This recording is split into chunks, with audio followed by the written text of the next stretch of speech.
Welcome to Samba Samba. Enjoy the video. You're starting now? Plug the Chromecast into an HDMI port and connect power. The adapter gives a stable 5V source. Once the TV input matches HDMI, you'll see the setup screen Good. Make sure your phone has the Google Home app installed and is on the same Wi-Fi network you intend to use. This avoids pairing confusion. If your router has two, 4 GHz and 5 GHz bands, decide which band you'll use. Choose the one with the best range for streaming. You'll now open Google Home and add a new device. Tap plus, choose Setup Device, and pick New Device in your home.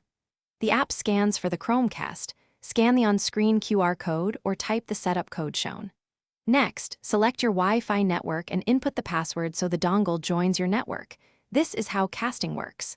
Name the device logically, like Living Room TV, and allow any required firmware update. The update optimizes performance, so let it finish before trying to cast. You can finish by opening a cast-enabled app and tapping the cast icon. Choose the Chromecast name and media starts on the TV, simple.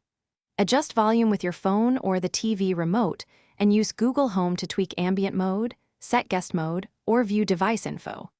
If casting fails, try power cycling the Chromecast and router first. If problems persist, perform a factory reset by holding the Chromecast button for 25 seconds until the LED blinks.